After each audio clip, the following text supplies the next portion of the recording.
Génesis, capítulo 1, y ahora ya versículos 24 y 25. Aquí ya podemos apreciar de entrada cómo va tomando forma mucho más concisa, mucho más, compleja, incluso mucho más evidente, por decirlo de esta manera, hasta palpable, la creación que Dios está realizando. Así pues, leamos en un primer momento estos dos versículos. Son los siguientes. Dijo Dios: produzca la tierra seres vivos según su especie, ganados, reptiles y animales salvajes según su especie. Y así fue. Dios hizo los animales salvajes según su especie, los ganados según su especie y todos los reptiles del campo según su especie. Y vio Dios que era bueno. Estos son los contenidos, pues, de estos dos versículos. Para empezar, que produzca la tierra seres vivos, que es la expresión inicial, justo con la que inicia el versículo 24, no significa que el alma, o sea, este principio, ¿no?, de animación, de ánima, que poseen en tanto animales, estuviera oculta en la tierra y finalmente apareciera, sino que ésta comenzó a existir en el preciso momento en el que se dio el mandato, como menciona Basilio de Cesarea en sus homilías sobre el examen. Entonces, esto es muy importante porque en el momento en el que escriben los padres de la Iglesia, digamos que aquello que resulta ser dominante en general para la gente, pues es la cultura pagana, ¿no? Y en general esta cultura pagana, sobre todo de marcada influencia griega, sostenía una especie de dualismo en el cual se afirmaba, por ejemplo, que el cuerpo era ciertamente algo mudable, ¿no?, algo mortal, y en cambio el alma era una especie de realidad distinta. De hecho, para empezar, era algo inmaterial, y precisamente por ser inmaterial se consideraba que no tenía una correspondencia análoga a la del cuerpo. Dicho de otra manera, para el paganismo, que es la atmósfera a final de cuentas en la que se presentan los padres de la Iglesia, el alma es una especie de principio vital que no está sujeta a la corrupción y a la muerte, y por tanto tampoco estaría sometida a la temporalidad. De hecho, para algunos el alma sería una especie de principio vital atemporal que, por razones muy diversas o según teorías distintas, ha entrado en contacto con el cuerpo, pero al final, ¿no?, tienen una dimensión totalmente diferente. Lo que menciona el Génesis, y en este caso a través de Basilio de Cesarea, es que no hay nada previo en realidad al mandato divino, ni siquiera el alma. O sea, no es que el alma ya estuviera ahí, como dice San Basilio, oculta en la tierra, no sabemos de qué manera, y finalmente ingresara a estos cuerpos de animales que Dios ha creado. No es así. O sea, lo que insiste, por ejemplo, Basilio de Cesarea, es que Dios crea, pero crea de manera total. O sea, no recurre a instancias previas, ¿no?, que Él utilice. De hecho, ni siquiera el alma sería algo existente, ¿no?, antes de este acto creativo. Pues no dijo Dios que produzca la tierra y se mostró lo oculto en ella, sino que el que dio la orden fue quien a sí mismo le concedió el poder de producir. Entonces, aquí quedan claras dos cosas. Primera, que solo Dios hizo productiva la tierra. Él, no la tierra en sí misma. Y dos, que esta productividad, esta fertilidad, esta fecundidad de la tierra se hace presente a partir de la orden, es decir, de la indicación que Dios le dirige. En efecto, con esto queda claro que la palabra de Dios es el único origen de todas las cosas hechas. Es lo que mencionaba, por ejemplo, San Pablo al insistir que todo fue creado por Él y para Él, puesto que solo la palabra de Dios es el único origen de todas las cosas hechas, tanto las visibles como las invisibles. Así pues, Dios no dijo que la tierra hiciera nacer lo que posee, sino que adquiriera lo que no posee. Solo a la palabra de Dios le donó el poder de actuar. O sea, esta tierra que Él mismo ha creado, después va a ser dotada de esta capacidad productiva. ¿no? Como dice el Génesis, que produzca la tierra. O sea, en pocas palabras, es eso justamente lo que Dios quiere. De tal forma que no es que la tierra ya tuviera esta capacidad, sino que Dios mismo le concede aquello que en principio no posee, como afirma también Basilio de Cesarea.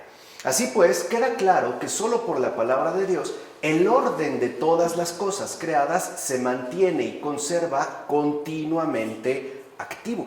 O sea, lo que podemos decir es que la palabra de Dios no es algo que fuera pronunciada al inicio y después quedara justo aparte de lo que ha creado. De hecho, la palabra de Dios, no solo por la palabra de Dios han sido creadas todas las cosas, sino que también es gracias a la permanencia inquebrantable de esta palabra que todas las cosas creadas se conservan, o sea, se mantienen finalmente activas. Así lo que podemos ver es que por él, o sea, por el Logos, ¿no?, encarnado, la creación entera vive y produce, o sea, es fecunda. No pierdas de vista entonces la palabra de Dios que recorre la creación entera. Y no solo como algo que entonces comenzó a actuar, sino como lo que es. Aquello que continúa actuando hasta el día de hoy. Es decir, industriosamente hasta el final. O sea, hasta la consumación del mundo. Entonces vemos que esta palabra es el fundamento de todo lo creado hasta su respectiva consumación. Es decir, hasta que, ¿no?, advenga el fin del mundo, como también señala Basilio de Cesarea. En consecuencia, glorifiquemos al excelente artífice de todas las cosas hechas sabia y artísticamente, y de la belleza de lo visible formémonos una idea del que está por encima de toda belleza. O sea, imagínense si nosotros, a pesar incluso del pecado, podemos quedar impactados e impresionados por un cierto indicio de belleza, ¿cómo será Dios, que está por encima de toda belleza? Y de la grandeza de estos cuerpos pequeños que percibimos por los sentidos, conjeturemos por analogía la infinitud e inmensidad que en la plenitud de su poder supera todo pensamiento. Y si bien es cierto que incluso ignoramos la naturaleza de los seres creados, al menos podemos decir que aquello que cae enteramente bajo nuestros sentidos es tan maravilloso que aún la mente más dotada se muestra incapaz ante la menor de las criaturas del mundo de poder explicarla como se merece y por tanto de alabar al Creador como se debe. ¿No? Lo menciona también Basilio de Cesarea. Entonces aquí vemos en un primer momento que el Génesis nos invita a ir más allá de lo que en principio podemos captar a través de nuestros sentidos. Y que incluso no quedemos como restringidos a las conjeturaciones que nuestra propia capacidad intelectual puede llevar a cabo. Porque, como lo menciona Basilio, aún tratándose, por ejemplo, de una realidad creada pequeña, por ejemplo, un piojo o una pulga, no podemos realmente explicarla por completo. O sea, su propia naturaleza se nos escapa de las manos, precisamente porque no es algo que nosotros hayamos hecho. Y por ende, no podemos ciertamente explicarla, agotarla como se merece. Así pues, aunque nosotros tuviéramos razón en ciertas descripciones ofrecidas, o sea, aun cuando ciertas teorías elaboradas fueran correctas, no por ello estaríamos alabando al Creador como se debe. Ahora bien, no debemos olvidar que Dios no produjo todas estas cosas solo para nuestro uso. O sea, no se trata de algo que fue creado por Dios para que nosotros lo usáramos y ya, sino también para nuestro beneficio. En pocas palabras, todas las cosas creadas no solo han sido creadas para que las usemos, sino que tienen un propósito de hecho mayor, y es que nos beneficien. O sea, todo lo creado, absolutamente todo lo creado por Dios está hecho para nuestro beneficio, o sea, para que repercuta pues en el beneficio de los seres humanos, para que al ver la desbordante abundancia de sus obras quedemos asombrados, incluso turbados ante el poder del Creador. ¿no? Como a algunos les ha ocurrido. Y entonces estemos en condiciones de saber que gracias a la distinción que tuvo con respecto al ser humano, es decir, aquel que iba a existir, todo fue creado por una sabiduría llena de inefable amor hacia él, ¿no? Como afirma Juan Crisóstomo en sus homilías sobre el Génesis. Entonces lo que vemos es que la sabiduría de Dios ha creado el universo entero justamente por amor al ser humano. Aquel que, como dijo Juan Crisóstomo, iba a existir. Está pues pensada para nosotros. Está hecha justamente para nosotros. Pues bien, uno solo es el mandato de Dios que dice: produzca la tierra fieras, ganados y reptiles según su especie. Y en efecto, surgieron diferentes naturalezas de una fuente única. Por ejemplo, la oveja mansa y el león feroz, así como diversos instintos de animales irracionales que a final de cuentas terminan imitando las diferentes determinaciones voluntarias del ser humano. Aquí es donde vemos no solo la cuestión del uso, sino la cuestión del beneficio. Así pues, la zorra muestra la astucia humana, la serpiente los dardos envenenados de los aduladores, el caballo que relincha los jóvenes desbocados, y la hormiga trabajadora está llamada a despertar al perezoso e indolente. Pues, como dice la Escritura, acércate a la hormiga perezoso y arde en emulación mirando sus caminos y trabajos y hazte más sabio que ella, ¿no? Citan Proverbios. Viendo pues que en el tiempo oportuno atesora comida, imítala y atesora frutos de buenas obras para el siglo venidero, como afirma Cirilo de Jerusalén en Las Catequesis. Entonces lo que vemos es que incluso los animales están cargados de sabiduría divina, o sea, están llenos de múltiples enseñanzas que se dirigen precisamente a nuestro mejoramiento.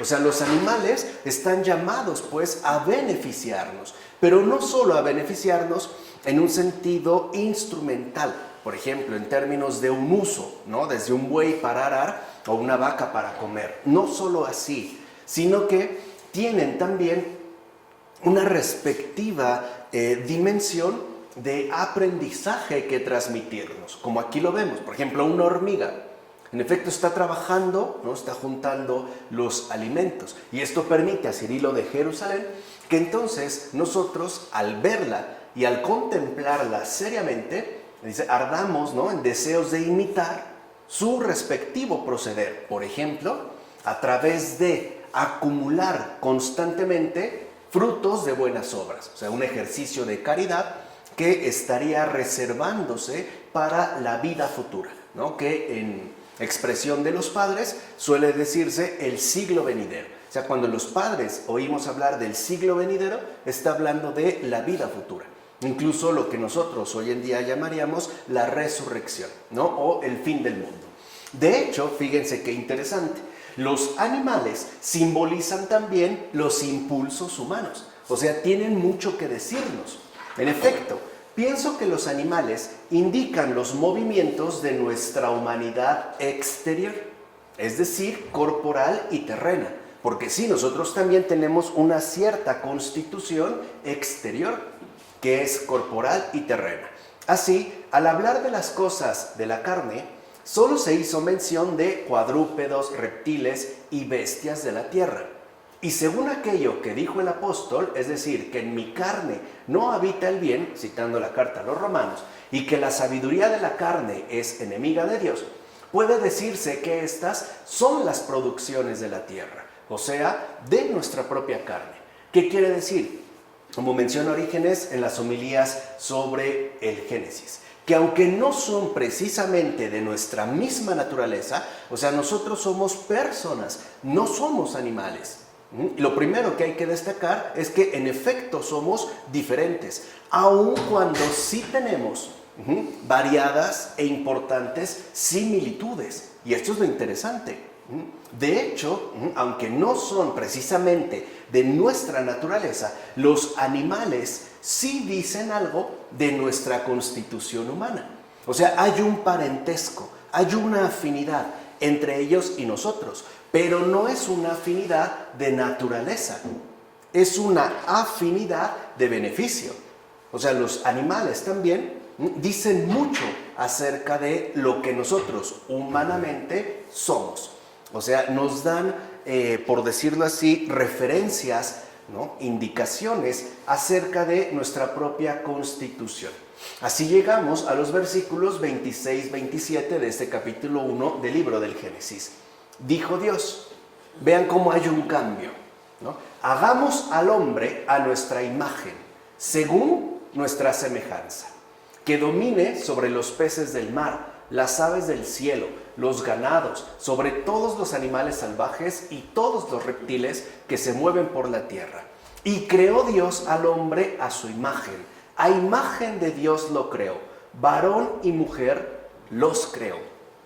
Estos versículos han sido, digamos, una referencia fundamental no solo para los padres de la iglesia, sino para cualquier discípulo de Cristo, ¿no? Cualquier creyente, en efecto, aquí tiene mucho que aprender y tiene mucho que recibir. Entonces, lo primero que se expresa en este caso es la intención divina. Fíjense que hay un cambio. ¿Se acuerdan que en los versículos anteriores, es decir, 24-25, se dijo, o dijo Dios, que produzca? Aquí se cambia la expresión. O sea, la intención de Dios es diferente. O sea, la intención de Dios al momento de crearnos en tanto seres humanos es muy distinta a la que tuvo al momento de crear, por ejemplo, lo vegetativo e incluso lo animal. Porque aquí esta intención divina se expresa precisamente a través de la palabra hagamos. Y esto también es importante de tener en cuenta, porque la creación del ser humano no es un acto directo. Como brota, por ejemplo, los vegetales, no es un acto directo, sino que proviene de una deliberación divina. Como cuando alguien dice, hagamos, es como haber llegado a un acuerdo. A eso se refieren, pues, ¿no? En términos de deliberación divina. Es una especie de resolución previamente deliberada, ¿no? O sea, lo que quiero aquí que quede claro es que entendamos, pues, que el ser humano no ha sido creado de manera directa ni espontánea, sino que éste procede, ante todo, de una deliberación divina.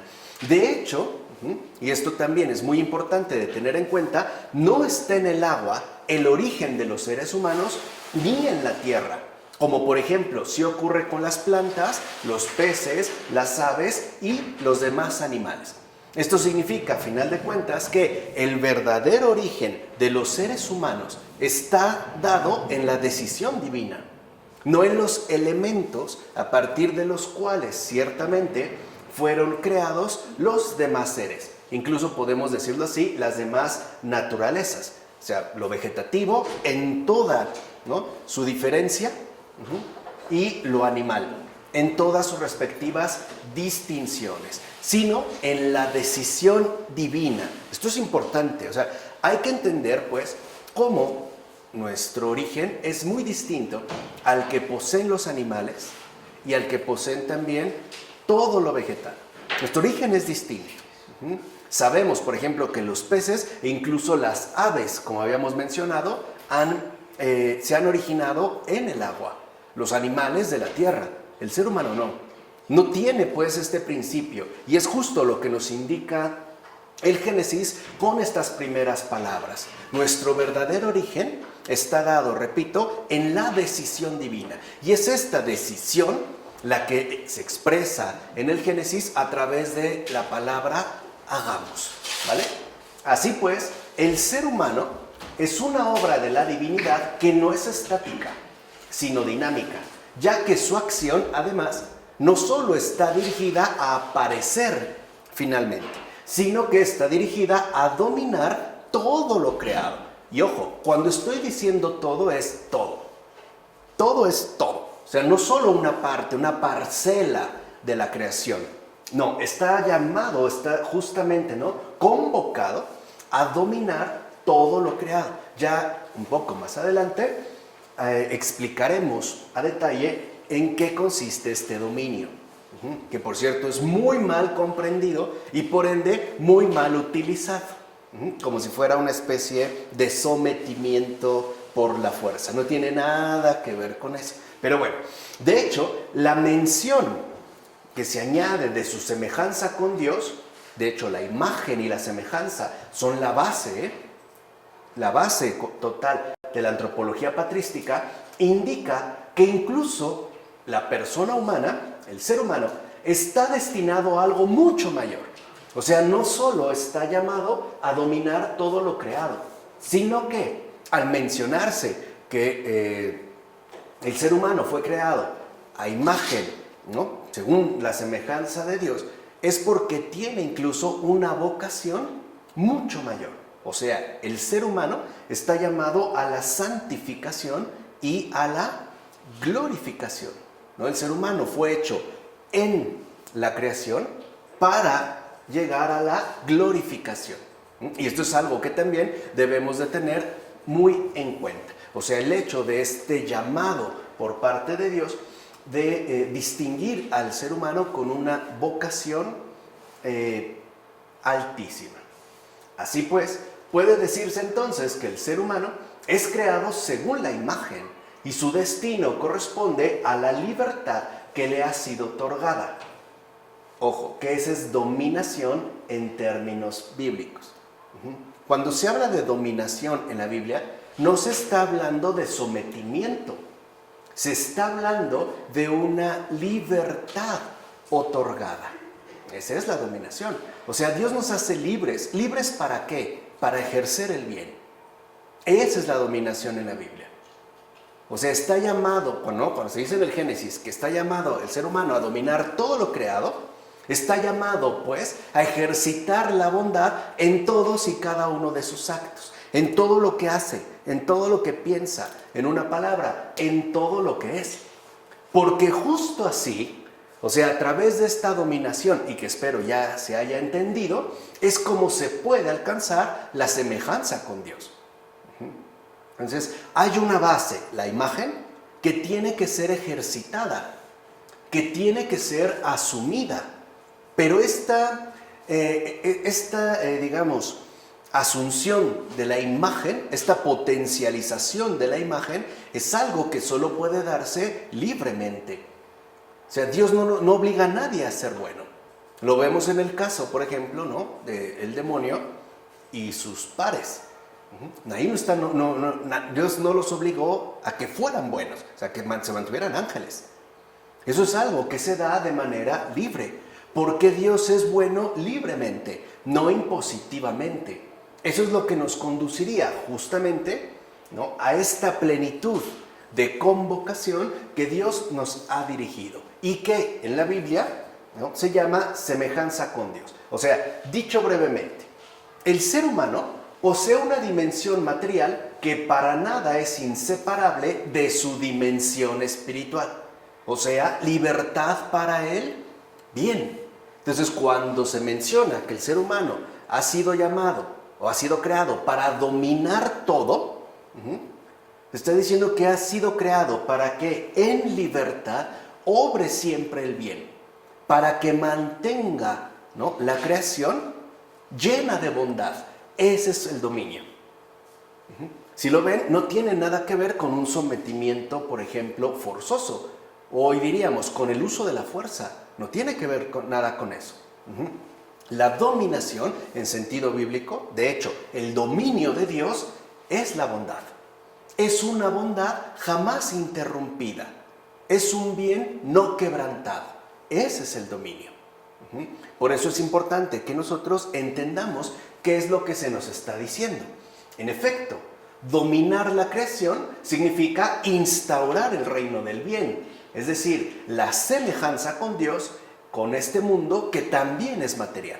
O sea, no solo se trata, ¿no?, de quedarse recluidos al ámbito espiritual y decir que ahí es donde yo puedo, de cierta manera, mantener una cercanía con Dios, ¿no? Esto también se tiene que ver, se tiene que manifestar materialmente. Porque así como Dios ha creado todo con sabiduría, el ser humano, al encomendarle esta tarea tan enorme, ¿no?, dominar todo lo creado, debe seguir, pues, ¿no?, el ejemplo de aquel que lo creó también a él.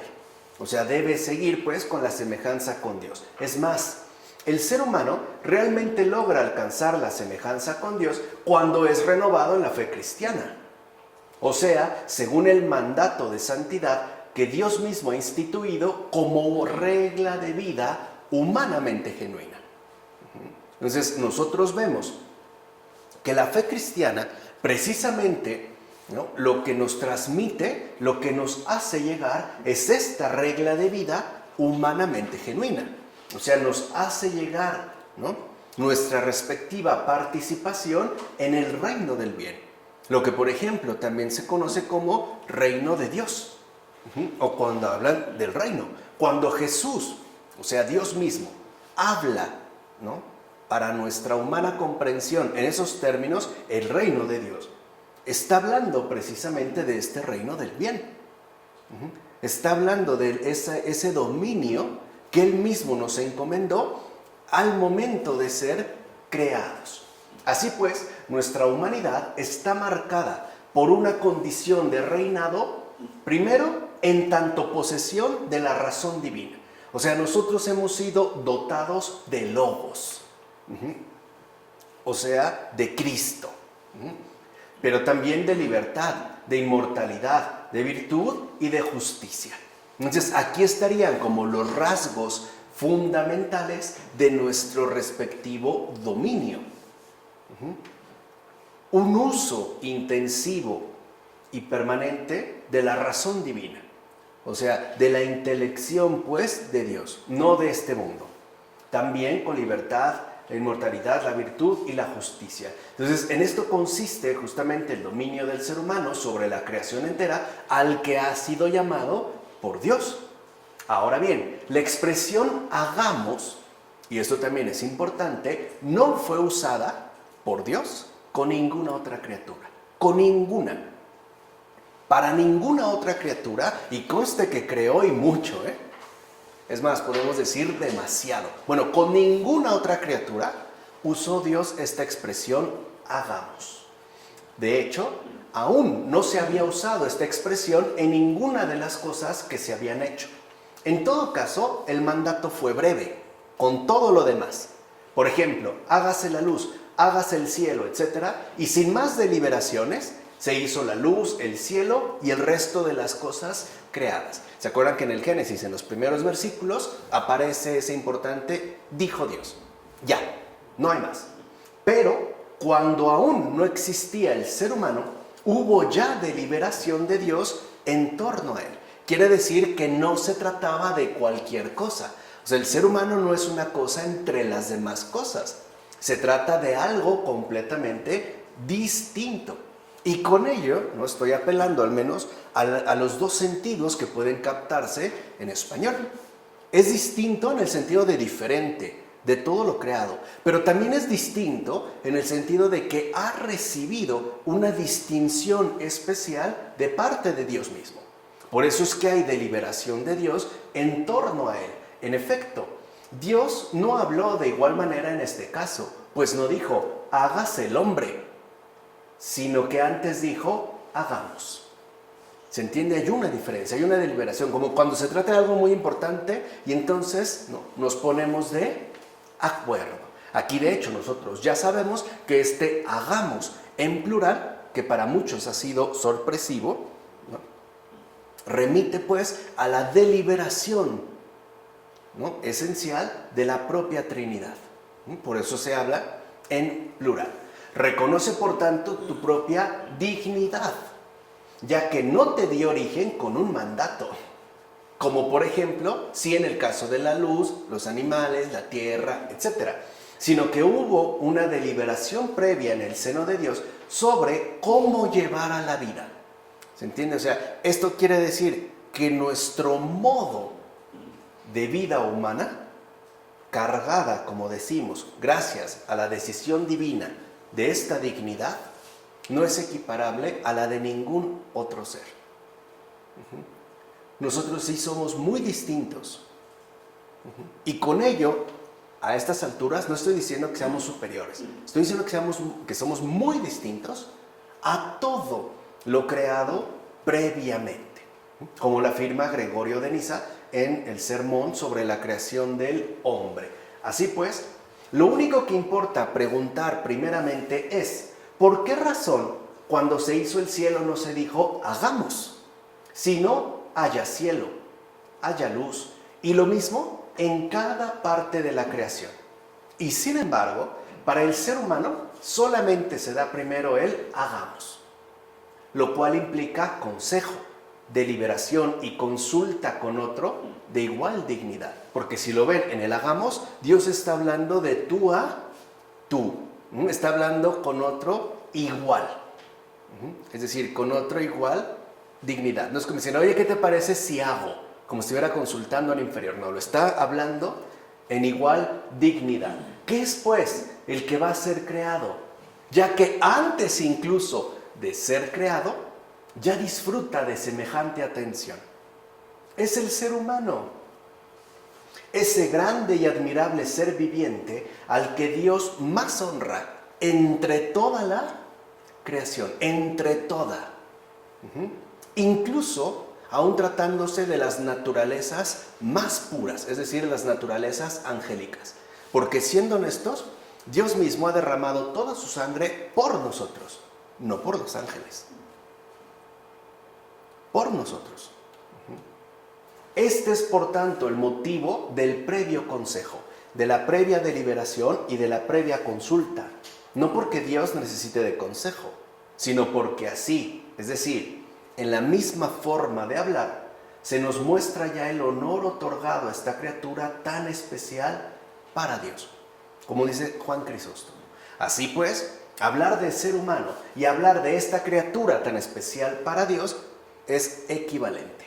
Serían prácticamente sinónimos. Hoy si lo vemos, curiosamente, esta criatura tan especial para Dios es la que ha quedado, ¿no?, mucho más denigrada. Es de la que peor se habla, la que se considera, ¿no?, este monstruo devorador y destructor en la tierra.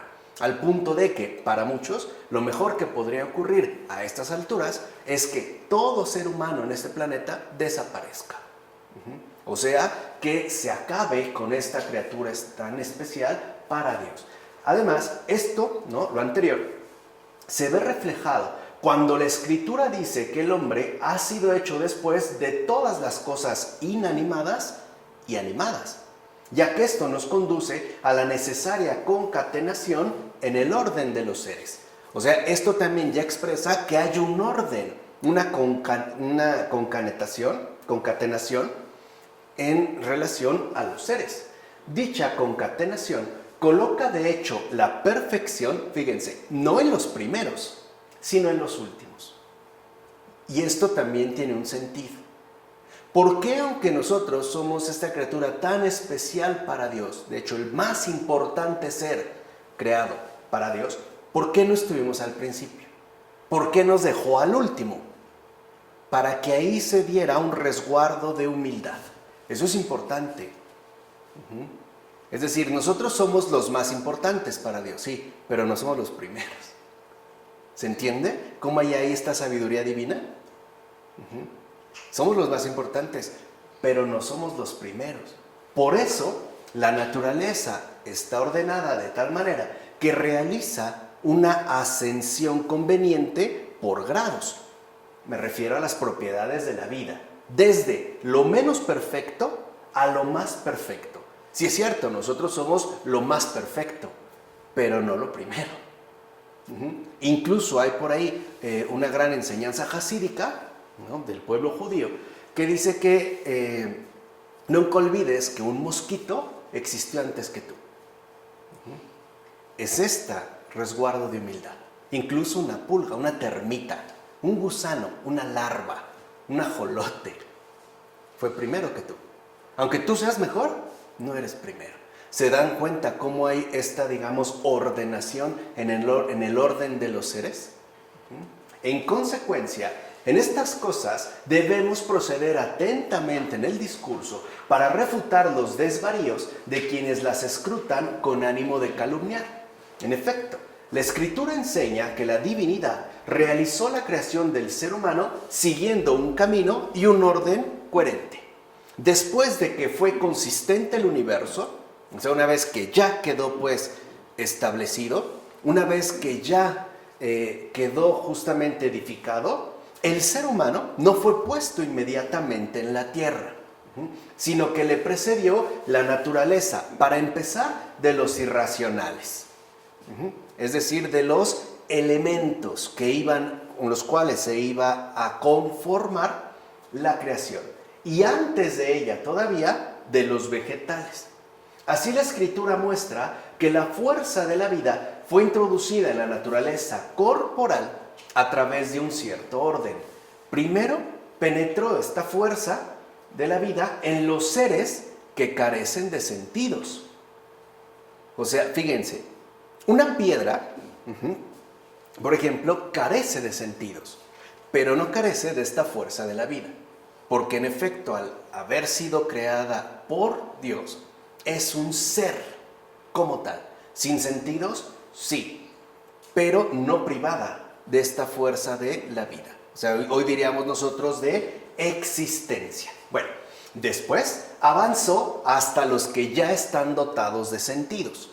Y finalmente alcanzó lo que está dotado ahora de inteligencia y razón.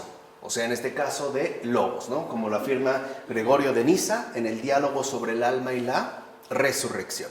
Además, las Escrituras mencionan que al principio del mundo no fue el Padre solo, es decir, sin Cristo, quien modeló a su criatura en términos de especie nueva, ya que hizo y creó Dios al hombre y le dio el rostro de Dios, es decir, hagamos.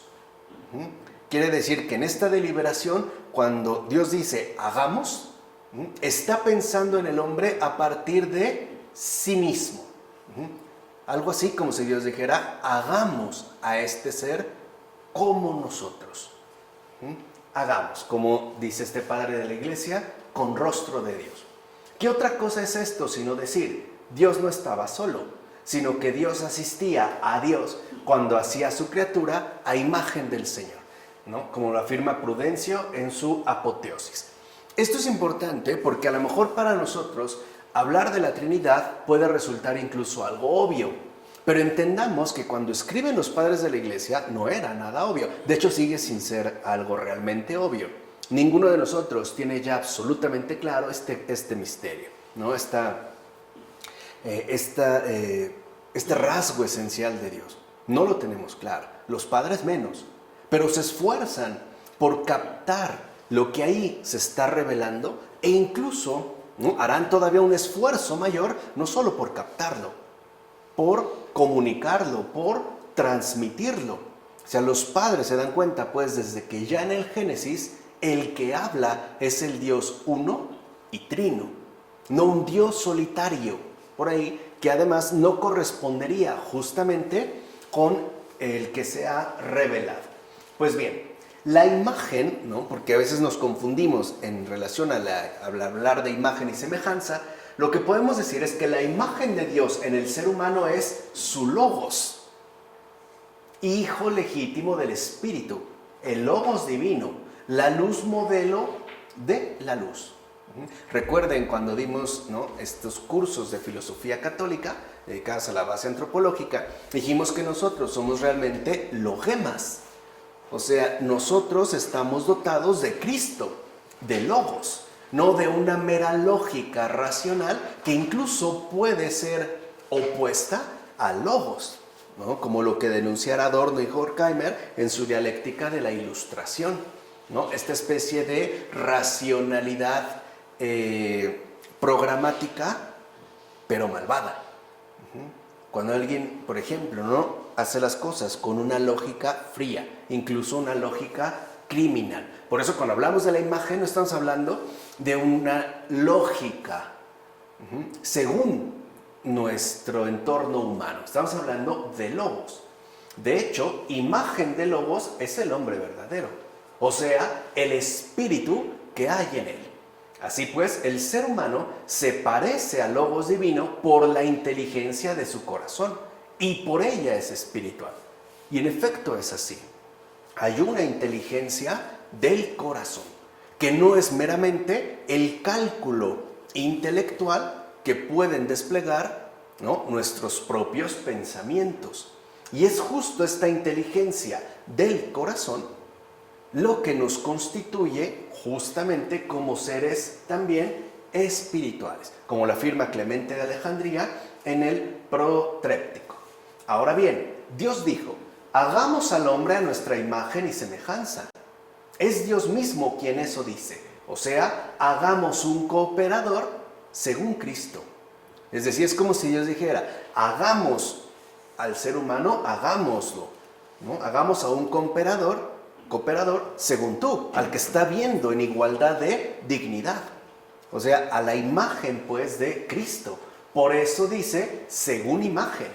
Así pues, el ser humano no es imagen de Dios como tal, sino según su imagen, o sea, según Cristo. Dios no tiene, por ejemplo, en cuanto tal, de espíritu, no tiene, por ejemplo, nuestras cejas y nuestras propias extremidades. Es según su imagen, porque esta imagen, ¿no?, que además es justo la que se expresa implícitamente en el hagamos, es Cristo.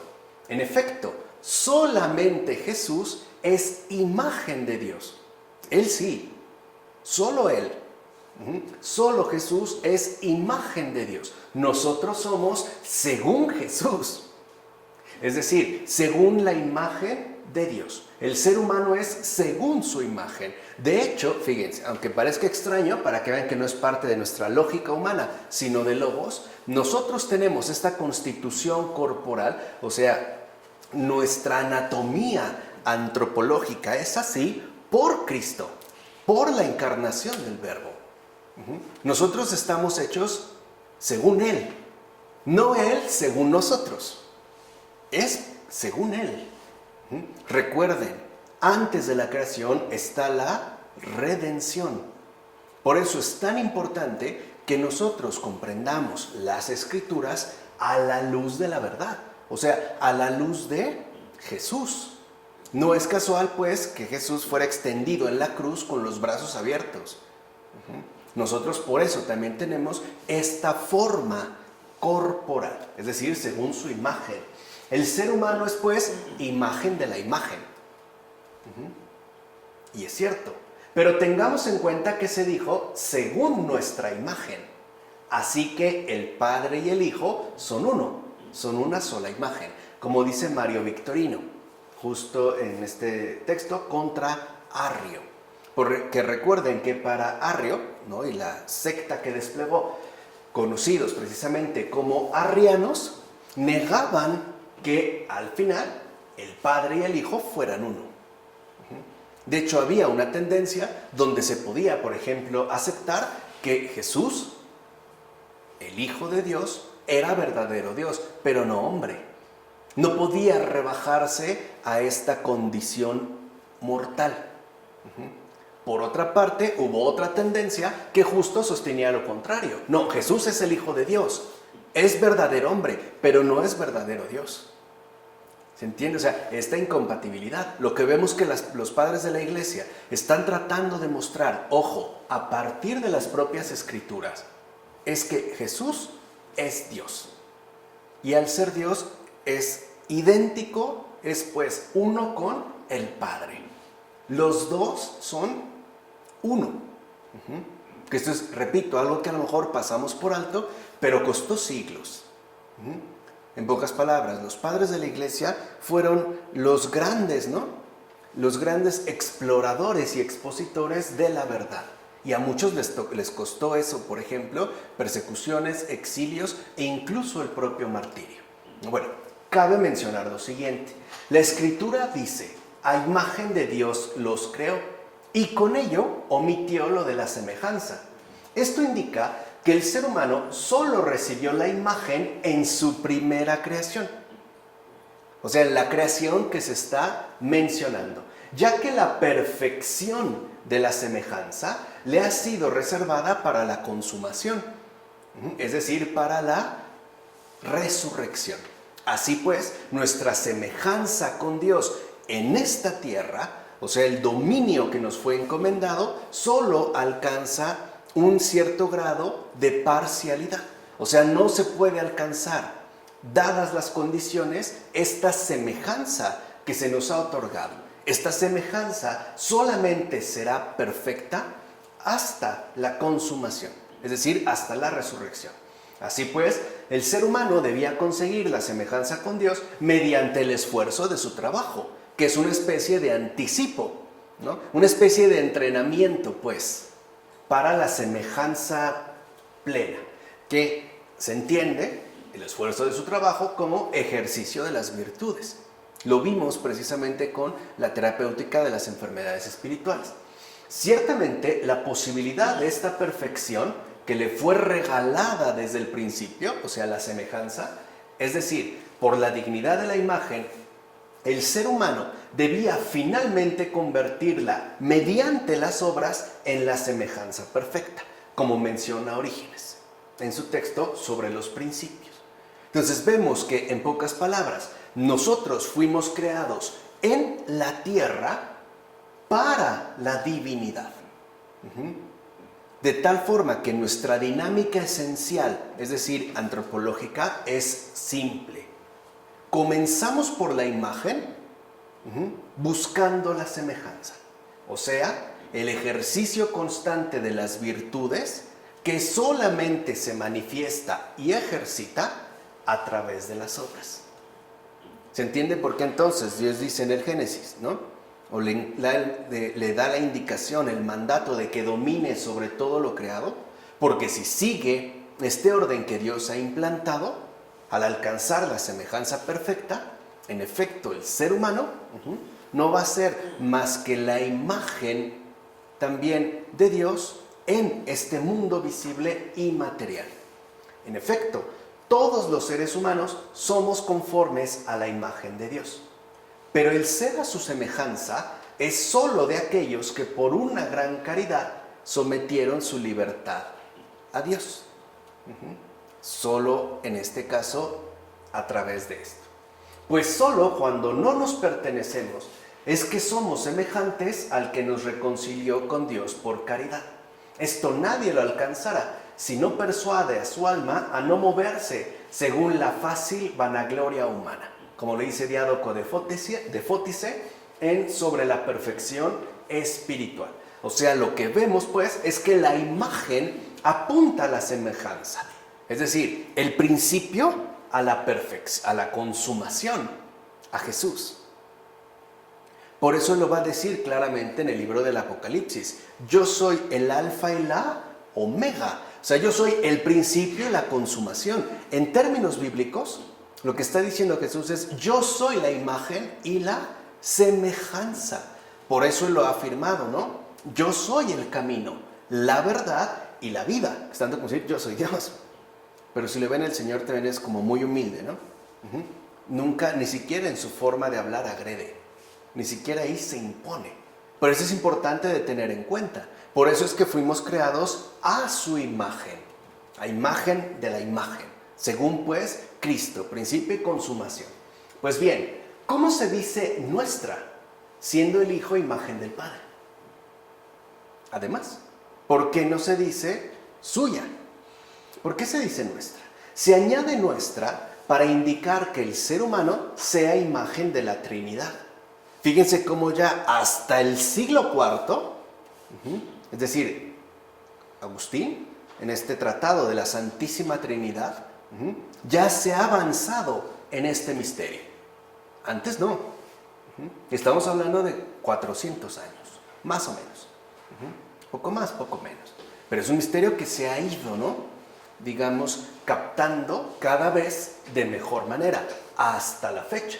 Por supuesto, continúa Agustín, no imagen igual a la Trinidad, como el Hijo lo es al Padre, sino solo imagen parecida, es decir, por semejanza, o sea, según una cierta cercanía imitativa, no sustancial. Y esto va a ser importantísimo, por ejemplo, para poder establecer nuestra respectiva constitución. En pocas palabras, nosotros somos imagen y semejanza de Dios, no según la naturaleza, sino según esta cierta cercanía imitativa, que se da a través, como hemos mencionado, por medio del ejercicio constante de la caridad, o sea, el ejercicio ininterrumpido de las virtudes. Aun cuando nosotros, por ejemplo, alcanzando esta perfección, ¿no?, en la resurrección, seamos como Dios, seamos literalmente como Él, no lo seremos en naturaleza. Lo seremos en la perfección total de esta imagen y semejanza. O sea, aún así lo seremos por una especie de perfección imitativa, no de la misma naturaleza. No es que se trate ya de una confusión total y una mezcla ahí extraña, no. Aún así, nuestra naturaleza alcanza su perfección, pero seguimos siendo criaturas. Parecerá una obviedad, pero no lo es. Solo Dios es Dios. Por naturaleza, solo Él. Nosotros por participación, por imitación, por cercanía. Hoy nosotros decimos por comunión, pero no en los términos filosóficos habituales, no por sustancia, ¿no? O sea, sustancialmente, en esencia, no seremos Él, idénticamente a Él. Seremos como Él. Bueno, como dice la Escritura, e hizo Dios al hombre a su imagen, dice nuestra, en número plural, expresión inexacta de haber sido el hombre plasmado a imagen de una sola persona, o sea, el Padre, el Hijo o el Espíritu Santo. No obstante, como fue hecho a imagen de la Trinidad, por eso se dice a nuestra imagen. En cambio, para que no se crea que hay tres dioses en la Trinidad, pues la Trinidad es un solo Dios, se añade, e hizo Dios al hombre a su imagen. ¿Se dan cuenta cómo incluso hasta en términos verbales, el logos de Dios es distinto? Habla en plural, hagamos, pero termina hablando de su imagen, para que veamos que Dios es trino y uno. Él es Dios único, como también lo dice Agustín en De la Santísima Trinidad. Así pues, creamos que el Padre, el Hijo y el Espíritu Santo son un solo Dios por naturaleza. Y esto, aunque el Padre no es el mismo que el Hijo, ni el Hijo el mismo que el Padre, ni el Espíritu Santo el mismo que el Padre o el Hijo. Una es pues la esencia del Padre, del Hijo y del Espíritu Santo, que los griegos llaman ousia. Es justo el término utilizado por los griegos y que se suele traducir por sustancia, en la cual no es uno el Padre, otro el Hijo o el Espíritu Santo. Aunque respecto a las personas, uno sí es el Padre, otro el Hijo y otro el Espíritu Santo. ¿Se dan cuenta cómo los padres de la Iglesia empiezan, ¿no?, a formular de una manera más precisa el misterio fundamental de la Trinidad? Dios es uno por sustancia, pero no según las personas. Aquí es lo que vemos. A las personas, uno sí es el Padre. Es unión, unidad, unión sin confusión. Esto es justamente lo que se nos manifiesta al comienzo de las Sagradas Escrituras, cuando Dios dice, hagamos al hombre a nuestra imagen y semejanza. En efecto, al decir en singular imagen, indica que una es la naturaleza, imagen de la cual ha sido creado el hombre, una. No obstante, cuando se expresa el plural nuestra, porque no dice según nuestras imágenes, dice según, ¿no?, nuestra imagen, se indica que el mismo Dios no era una persona sola. De hecho, si en esa única esencia del Padre, del Hijo y del Espíritu Santo hubiese una sola persona, no hubiera dicho a nuestra imagen, sino a mi imagen. Y tampoco se hubiera dicho hagamos, sino hago. Es más, si en estas tres personas hubiera que entender tres sustancias distintas, no se hubiera dicho a nuestra imagen, sino a nuestras imágenes. ¿Se dan cuenta cómo a partir del Génesis, ¿no?, los padres captan la Trinidad? Ya que no podría hacerse una imagen única de tres naturalezas distintas. Así pues, diciendo que el hombre ha sido creado según la única imagen del Dios único, se da a conocer la misma divinidad, única en su esencia, de la Santa Trinidad. Luego, poco después, en lugar de la afirmación mencionada, hagamos al hombre a nuestra imagen y semejanza, también dijo la Escritura cómo fue creado el ser humano. O sea, primero se coloca, ¿no?, el principio a partir del cual el hombre fue creado. Y después se nos dice como de pasada cómo es que se creó, ¿no? Dios creó al hombre, a imagen de Dios lo creó, como afirma Fulgencio de Ruspe sobre la regla de fe.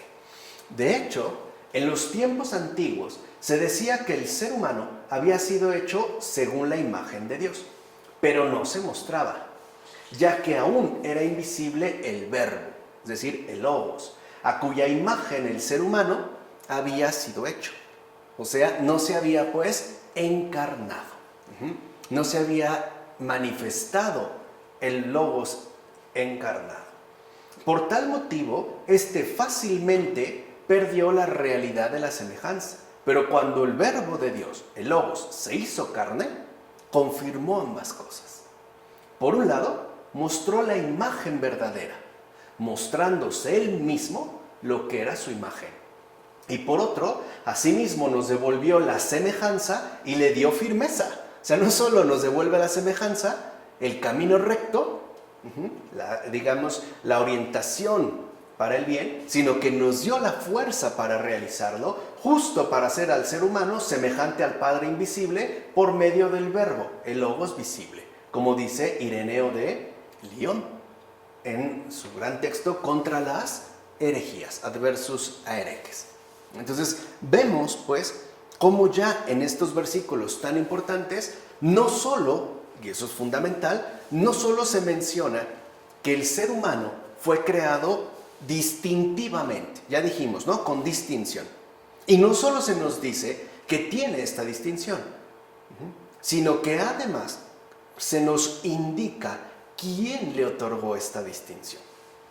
Si lo ven, de fondo, es que en estos versículos, insisto, tan centrales para los padres de la Iglesia, de hecho, en serio, no es equivocado decir que toda la antropología patrística, o sea, toda la concepción del ser humano, están basados en estos versículos.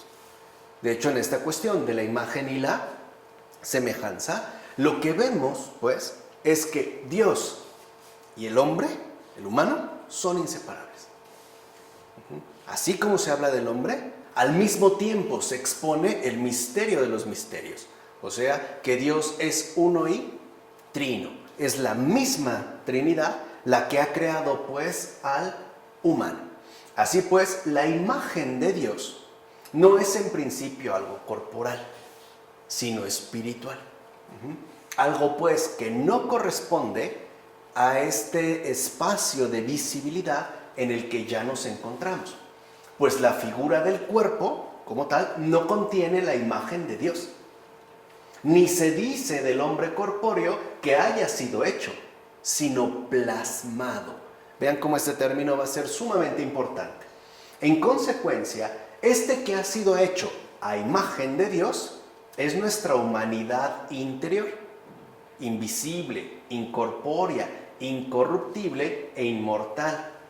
Es justo, dirá Orígenes en sus homilías sobre el Génesis, es justo en estas cualidades que se ve la imagen de Dios. De hecho, esto es algo interesante porque, aunque la imagen de Dios no se ve, la revela la semejanza. ¿Se entiende? O sea, es la semejanza, lo segundo, lo que pondría al descubierto lo primero. En este caso, la base, la imagen. Porque si entendemos la semejanza como, a muy grandes rasgos, el ejercicio de las virtudes, es porque este ejercicio de las virtudes correspondería con la imagen plasmada en principio. Por eso recuerden, en este caso se va de lo invisible a lo visible. Pero expliquemos con mayor precisión, cómo me gusta esto de los padres, ¿no? Como si no hubieran tenido nada mejor que hacer, ¿no? Como si fuera una cosa, así como algo. Hoy cuando lo queremos despachar todo de un tuitazo, ¿no? En un Twitter creemos que ya lo sabemos todo y que lo hemos dicho todo, ¿no? Bueno, Pero expliquemos con mayor precisión el significado de a imagen de Dios, porque es muy esencial. ¿Acaso el cuerpo está hecho a imagen de Dios? ¿Es acaso Dios tierra? El cuerpo, en efecto, es tierra. ¿O es que Dios es corporal y por tanto débil como el cuerpo y sometido a las pasiones corporales? Tal vez podría parecerte que la cabeza ha sido hecha a semejanza de Dios, porque es más elevada. O que los ojos sí, porque ven, o los oídos porque oyen. Pero si te fijas en la estatura, y esto tiene que ver también con un planteamiento filosóficamente griego, aquello que concebía al ser humano como dividido en 3 niveles. La parte inferior o baja, básicamente de la cintura para abajo, y en particular la genitalidad, que sería justo lo más deplorable, ¿no?, del ser humano. La parte media, donde estarían pues las emociones, la afectividad, la parte afectiva, en amplio sentido, y la cabeza, que sería justo la parte elevada, donde además se ubicaría la razón, en este caso la racionalidad. En Platón se puede encontrar un planteamiento al respecto de este tipo, ¿no?, de esta visión como tripartita, que va de abajo hacia arriba. Por eso hace la mención, ahorita veremos quién, este padre de la iglesia. Te puede parecer que es la cabeza, entonces la imagen, porque es lo más elevado y es donde se encuentra, pues, ¿no?, nuestro pensamiento. Dice, pero si te fijas en la estatura, ¿acaso parecemos realmente altos? Porque con la altura de la cabeza sobresalimos un poco sobre la tierra. No hemos de avergonzarnos, más bien, que se diga que somos semejantes a Dios, porque tenemos una estatura más alta que las serpientes, las gacelas, las ovejas o los lobos. O sea, ¿con qué nos estamos comparando? ¿O a partir de qué queremos establecer esta comparación? En este sentido, mucho más altos son los camellos y los elefantes si los comparamos con nosotros. Ciertamente es una capacidad extraordinaria el contemplar los elementos del mundo y conocer las cosas que consigues alcanzar. Sí. No obstante, ¿qué es esto que vemos para que digamos que estamos hechos a semejanza de Dios que ve todo? Lo que yo les había comentado. Si nosotros partimos de lo visible para captar lo invisible, nos equivocaríamos. En este caso tendríamos que ir, o más bien, comenzar por el principio. De Dios que contempla todo, que penetra en los sentimientos más ocultos y que por ende incluso escruta los secretos del corazón. Que por cierto, estos secretos del corazón son incluso humanamente inalcanzables. La gran mayoría de nosotros ni siquiera tiene idea de los secretos más recónditos de su propio corazón. Muchas veces ni siquiera sabemos realmente quiénes somos. No nos termina de quedar claro qué somos. No debería avergonzarme de hablar así cuando ni siquiera puedo verme enteramente a mí mismo. Cuando ni eso podemos, por supuesto, veo aquello que está delante de mí, pero no puedo ver lo que está a mis espaldas. De hecho, no sé cómo es la parte posterior de mi cabeza, ni sé cómo es mi nuca, ni puedo ver mis riñones. Y de igual manera, ¿qué es lo que oímos cuando no puedo ver u oír lo que está a cierta distancia? Si las paredes se interponen, se impide tanto la vista como el oír. Además, nuestro cuerpo queda adherido a un solo lugar, es decir, queda restringido a un espacio limitado. Incluso las fieras salvajes exigen un mayor espacio que el ser humano. Se ven los zoológicos, ¿no? Ya muchos de nosotros queremos un departamento de ese tamaño, ¿no? Como una de estas jaulas renovadas para las fieras, ¿no? No sé, 300, 400 metros cuadrados, no sé cuántas cosas, ¿no? Bueno, y dice, y son todas más veloces. Así pues, el cuerpo no puede haber sido hecho a imagen de Dios, pero sí nuestra alma. Vean la diferencia, ¿se entiende? En esta misma dimensión invisible. Sí nuestra alma, que va de aquí para allá, no espacialmente, con sus pensamientos, sus propósitos y sus reflexiones. Y es cierto, gracias al alma, nosotros no tenemos una restricción espacial. No quedamos, pues, confinados a un solo lugar. Dice este padre de la iglesia, he aquí que estamos, por ejemplo, en Italia, y pensamos en aquellas cosas que se encuentran en Persia y hasta vemos a los que viven en África. Incluso dirigimos nuestras palabras a las personas que están separadas de nosotros y hasta revivimos a los muertos para hablar con ellos y les abrazamos como si estuvieran vivos. O sea, ni siquiera nos quedaríamos restringidos, por ejemplo, al ámbito netamente, ¿no?, del más acá, sino que incluso nos trasladamos al más allá. Así pues, es nuestra alma la imagen de Dios. Se dan cuenta todo, digamos, ¿no?, esta indagación para que nos podamos acercar a esta cuestión. Es nuestra alma la imagen de Dios, la cual no se valora por la fuerza corporal, sino por la fuerza del Espíritu, que hace ver a los ausentes y alcanza con su vista los confines del mundo. Díganme si no, hasta ya recientemente hemos alcanzado el origen del universo. Hasta allá nos fuimos, ¿no? Por poner un ejemplo, gracias a esta fuerza del Espíritu. Ella es pues la que se une a Dios, la que se adhiere a Cristo, la que desciende a los infiernos y la que mora libre en el cielo. Escucha lo que dice la Escritura: nuestra morada está en los cielos. ¿No es entonces a imagen de Dios aquella en la que Dios siempre habita? Lo dice Ambrosio en los 6 días de la creación. ¿Lo ven? Entonces, precisar más qué es eso de la imagen, se está refiriendo al alma, en tanto fuerza espiritual que también nos ha sido concedida. Puede decirse entonces que la humanidad recibe la semejanza con Dios mediante un sacrificio vivo. Y esta es la otra parte. No creamos entonces, como buenos paganos o neopaganos, que el cuerpo se puede ir mucho al carajo, porque no es así. Eso no corresponde a la verdad. O sea que la semejanza, la ejecución libre del propósito de Dios, ¿no?, que es justo la adquisición, la perfección gradual de esta semejanza, se logra mediante un sacrificio vivo, o sea, por medio de un servicio ofrecido por el cuerpo. Quiere decir que aunque en el principio espiritual no se ve, el cuerpo también está llamado a integrarse a esta dinámica, a ser compañero de bien, no para el mal. En efecto, la humanidad adquiere las virtudes a través de la atención y de la observación de sus sentidos, las cuales expulsan al hombre viejo que está corrompido por sus desviados apetitos. Y así se renueva por el conocimiento a imagen de su Creador, lo cual convierte a la humanidad en semejanza y efigie de Dios.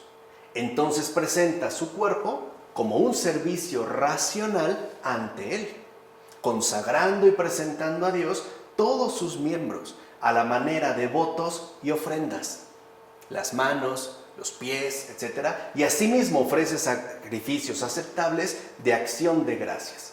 Tales sacrificios glorifican a Dios incesantemente con el cuerpo y también con el espíritu. Por ejemplo, muchos de nosotros tenemos lengua, no estamos mudos. ¿Para qué la usamos? A veces tenemos una lengua larga, ¿no? A veces la usamos para destruir a los demás. De hecho, no sale nada bueno, ¿no?, de nuestros labios. O sea, ahí se ve esta glorificación, ahí se ve esta fuerza. Muchos de nosotros tenemos vista. ¿Para qué? Para estar viendo los defectos de los demás, para estar señalando siempre algo que no me agrada. Muchos de nosotros tenemos piernas, no andamos en silla de ruedas. ¿Para qué? Para irme con mi amante, ¿no?, a celebrar la infidelidad al tope. ¿Para qué? Tenemos manos. Muchos los utilizan para quitar lo ajeno, para estrangular a otro, incluso para quitarle sus órganos, etc. ¿Se ve? O sea, ya desde aquí se ve esta colaboración. A partir de ese momento, el ser humano pertenece a Dios gracias a sus ofrendas. Ahí está la semejanza, como lo dice Sadona en el libro de la perfección. En todo caso, para ir, digamos, ya cerrando esta cuestión, queda claro que la imagen se nos da, pero la semejanza se elige libremente, no es algo que se impone. Por eso, aunque todos poseemos este principio fundacional de constitución, entiéndase la imagen, no todos asumimos, digamos, el ejercicio de la semejanza.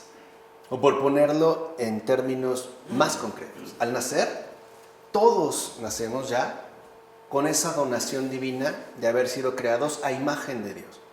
Pero no todos nos decidimos a ser buenos. Algunos, por ejemplo, preferimos ser malos e incluso tal vez muy malos. Por eso decía el gran San Felipe Neri a sus compañeros, ¿no? Llegaba, les sonreía, los abrazaba y les decía, pues bien, mis amigos, ¿qué dicen? ¿Cuándo comenzamos a ser buenos? En términos patrísticos, lo que les decía San Felipe Neri era, pues bien, mis amigos, imágenes de Dios, ¿cuándo comenzamos, ¿no?, a ejercitar la semejanza?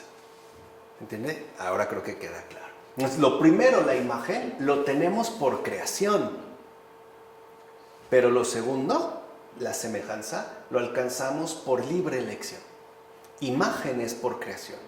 La semejanza es por libre elección. En la primera creación, por eso se habla de una primera creación. Se nos dio el ser hechos a imagen de Dios. Pero es por la libertad que se forma en nosotros el ser a semejanza de Dios, que de hecho constituiría una segunda creación. Tan es así que nosotros podemos ver cuando una persona, por ejemplo, deja a lo mejor el camino torcido en el que andaba y se produce un cambio de vida. A lo mejor, no sé, alguien que había estado atrapado, ¿no?, dolorosamente en un vicio, el que sea, salió por gracia de Dios y vemos una transformación. Esta persona tiene un cambio importante, una segunda creación. En efecto, si también Dios te hubiera hecho a su semejanza, ¿dónde estaría tu privilegio? ¿Ya? O sea, serías una especie de maquinita perfecta, pero sin mérito. ¿En razón de qué serías entonces coronado? En efecto, si el Creador te lo hubiese dado todo, ¿cómo se te abriría el reino de los cielos? Por eso Dios te ha dado algo y dejó algo sin acabar, precisamente para que tú, llevándote a ti mismo libremente a la perfección, te hicieras digno de recibir el premio de Dios, como lo afirma Gregorio de Niza en este sermón sobre la creación del hombre. O sea que Dios no creó inútiles ni estúpidos, sino seres hechos a su imagen y por lo tanto perfectamente bien dotados de todo lo necesario para la semejanza, para el ejercicio de la semejanza. Así pues, lo que vemos es que Dios también nos ha creado libres, no solo, digamos, para no imponernos, sino incluso también para recompensarnos, lo cual no sería más que otro gesto de los infinitos, ¿no?, que posee Dios mismo. Nos ha dado algo, pero también dejó algo sin acabar, aunque lo señaló. Nos dio, dijimos, el principio y la consumación.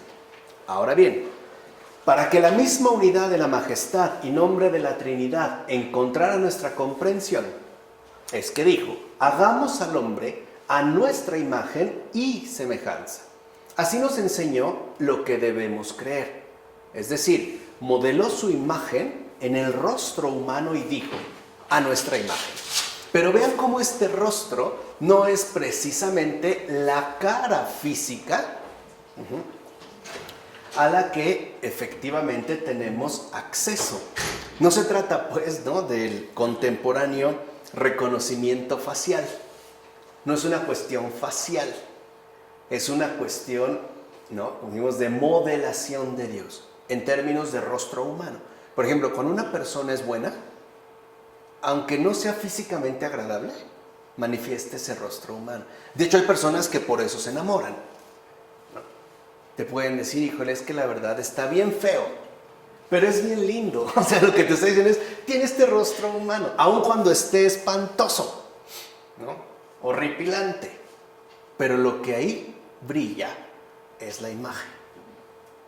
No es lo facial, es el rostro, ¿no? Un rostro que, por cierto, también destacó muchísimo el gran filósofo Emmanuel Levinas. El conocimiento del Padre y del Hijo se graba en el rostro del ser humano. Y tal cual son el Padre y el Hijo, así también son los caracteres del rostro humano con el que hemos sido modelados del polvo de la tierra, justo para que el ser humano mirara a Dios desde el humano mismo. Lo dice Potamio en esta carta sobre la consubstancialidad. Vean qué interesante, que el ser humano mirara a Dios desde el humano mismo. O sea que estamos llamados, en tanto humanos, ¿no?, a manifestar a Dios. Porque por eso tenemos el principio de la imagen. ¿Y cómo es que lo vamos a hacer? Pues a través de ejercitarnos, esforzarnos, consagrarnos a la semejanza. Ahí. Y hay casos, afortunadamente, no infrecuentes, donde esto sí ocurre. Por ejemplo, hay personas, humanos, que nos han ayudado, particularmente en momentos muy difíciles de nuestra existencia, y hay veces que podemos decir, gracias, usted es un ángel. O sea, estamos hablando que ya no pertenece pues a solo lo humano, sino que ahí hay algo más. O sea, como que uno intuye que es Dios el que se ha hecho presente, por fin, ¿no? Y no es porque Él se hiciera del rogar, es porque no encontró un colaborador, un transportador, que lo quisiera llevar en sí, ¿vale? Que lo quisiera mostrar. Bueno, en consecuencia, la humanidad es siempre carne y espíritu. De hecho, como lo decía Pavel Florensky, la humanidad es siempre carne espiritual o bien espíritu encarnado. Esto significa lo siguiente: al ser humano no solo se le dio su propia naturaleza, sino que también se le concedió la posibilidad de procrear otra totalmente diferente, es decir, la naturaleza espiritual, o sea, la santidad, lo que habíamos dicho hace un momento en términos de glorificación. Por ejemplo, los animales tienen su propia naturaleza, pero no están llamados a sobrepasarla en otra totalmente distinta, en otra naturaleza diferente. Por ejemplo, podemos decir, ay, mira, este perro es muy bien comportado, pero nunca veríamos ahí reflejado ni siquiera una naturaleza humana. Siempre hay como una diferencia. Aun cuando esté muy educado, aun cuando sea como muy entendido, como que hay una distancia que no se supera. En el caso del ser humano, no. En efecto, son semejantes a la divinidad las naturalezas inteligentes, pero son totalmente diferentes las que solo pueden conocer mediante los sentidos. Y todavía están mucho más lejos de la divinidad las que carecen de alma y movimiento. O sea, en pocas palabras, nada de panteísmo, no confusión de las naturalezas, nada de que entonces Dios es todo y Dios está en todas partes. Pues no, porque sí hay un orden dado a los seres. Ciertamente, mente y sentido son diferentes entre sí y tienden a sus propios fines, pero llevan y actúan en sí mismos la majestad del verbo, del logos. De hecho, lo alaban, fíjense qué bonito, ¿no? Lo alaban silenciosamente por sus tareas.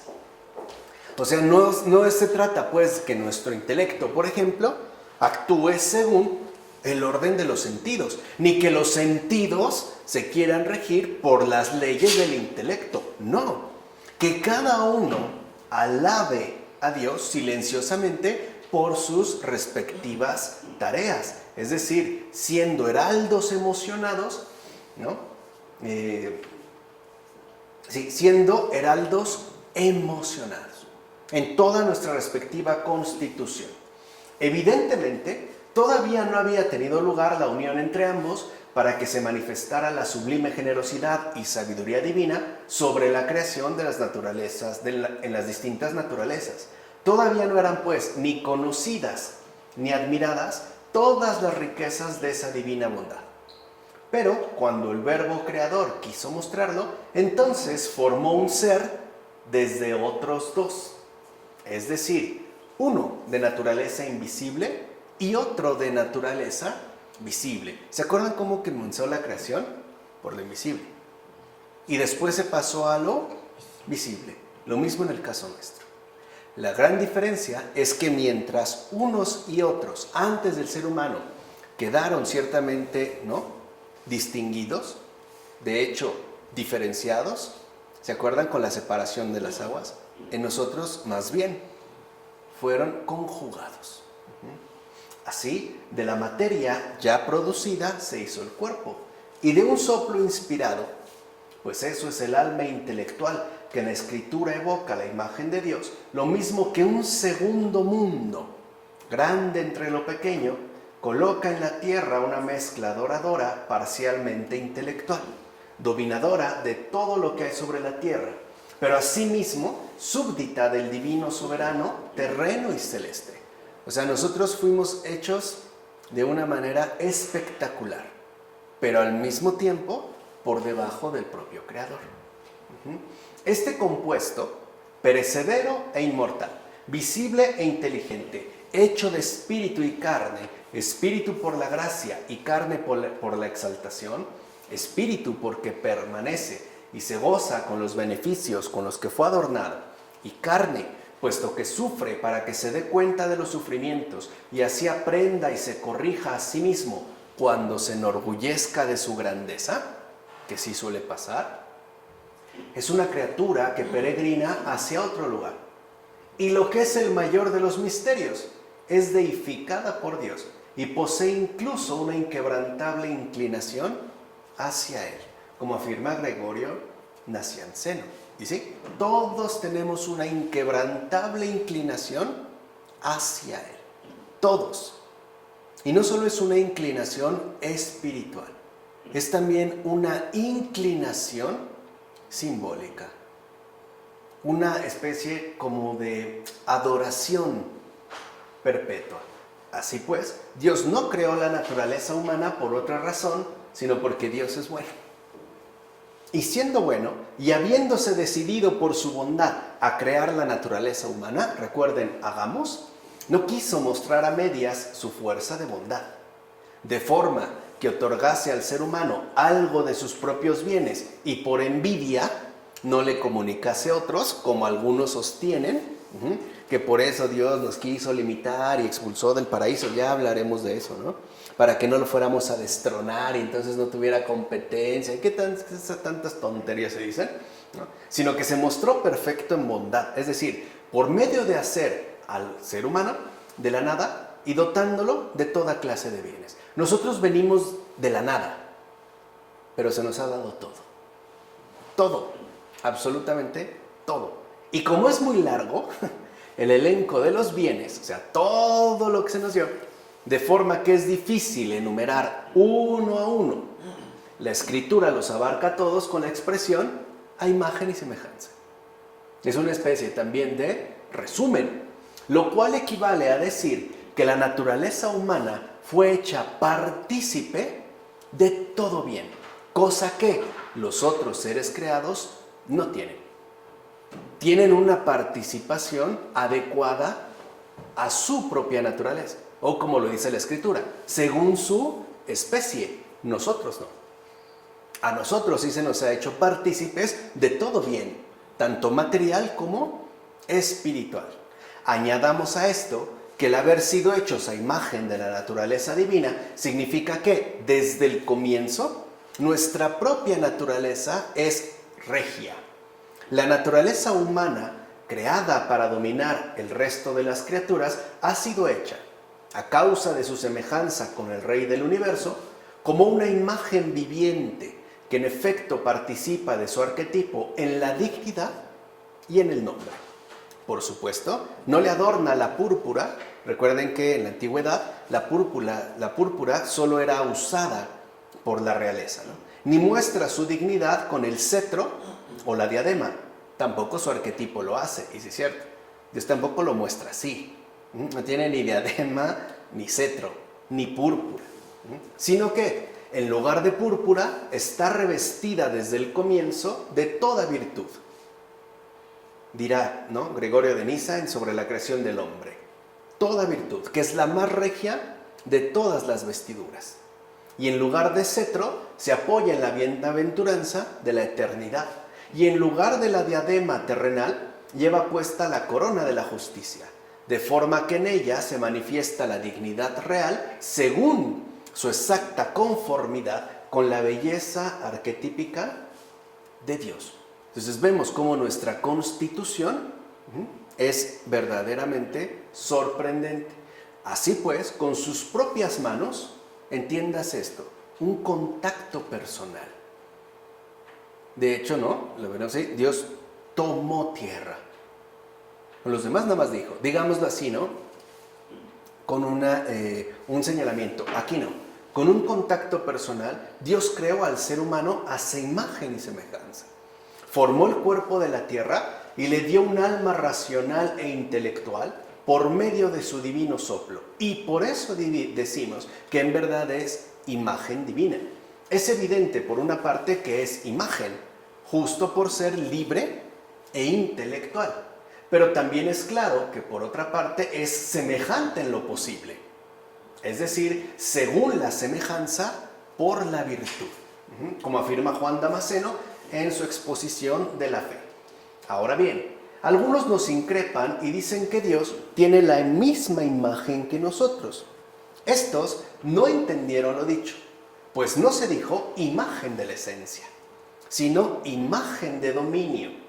El ser humano es imagen de Dios porque a nadie en este mundo, vean, nosotros en este mundo a nadie tenemos por encima, como tampoco hay nadie más alto que Dios que todo lo domina. Ahí se ve como esta correspondencia adecuada a nuestra propia realidad, como afirma Juan Crisóstomo en los sermones sobre el Génesis. Los seres humanos constituyen, por tanto, la cima del mundo creado. Pero no lo olvidemos, fuimos los últimos, no los primeros. De hecho, el mundo fue creado para el hombre y la mujer. Está hecho desde el principio para los dos. Los dos precisamente en la cima. Varón y mujer los creó. Que es ya lo que nosotros añadiremos la siguiente ocasión. Debido a la extensión de los contenidos y a la importancia que tiene también esta importante referencia. ¿De acuerdo? Pero ojo, lo que aquí quiero que entiendan es cómo hemos llegado precisamente, ¿no?, a esta cima. El haber sido creados a imagen y semejanza del Señor. Y que además, ¿no?, hemos sido constituidos al último. Sí, los mejores, pero no los primeros. Esto hay que tenerlo muy presente. Y ya veremos el por qué. En la siguiente ocasión se habla de varón y mujer. ¿De acuerdo? Vamos a dejar hasta aquí. En nombre del Padre, del Hijo, del Espíritu Santo. Amén.